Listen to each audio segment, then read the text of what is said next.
পর দেশের বাজারে আজ আবারও বাড়ল সোনার দাম। আজ মঙ্গলবার 22 ক্যারেট অর্থাৎ ভালো মানের সোনার ভরি প্রতি বেড়েছে 1108 টাকা। সনাতন পদ্ধতির সোনার দাম বেড়েছে ভরিতে 700 টাকা। এর আগে গত শনিবার দেশের বাজারে সোনার দাম বাড়ানো হয় ভরি প্রতি 4374 টাকা।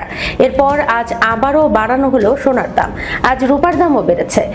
কাল 10টা থেকে এই দাম কার্যকর হয়েছে বলে জানিয়েছে বাংলাদেশ জুয়েলার্স অ্যাসোসিয়েশন।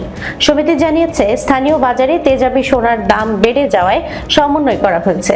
মূলত বিশ্ববাজারে সোনার দাম বেড়ে যাওয়ায় দেশের বাজারে সোনার দাম বাড়িয়েছে জুয়েলার্স সমিতি। সমিতির standing committee on pricing and price monitoring committee বৈঠক করে সোনার দাম বাড়ানোর সিদ্ধান্ত নিয়েছে। পরে কমিটির চেয়ারম্যান দেওয়ান আমিনুল ইসলামের সইয়ে পাঠানো সংবাদ বিজ্ঞপ্তিতে এই তথ্য জানানো হয়। দাম সমন্বয়ের কারণে আজ থেকে ভ্যাট সহ সবচেয়ে ভালো মানের বা 22 ক্যারেটের প্রতি ভরি সোনার দাম দাঁড়িয়েছে 2,35,146 টাকা, 21 ক্যারেটের 2,24,590 টাকা, 18 ক্যারেটের 1,92,864 টাকা ও সনাতন পদ্ধতির সোনার দাম হয়েছে 1,57,522 টাকা।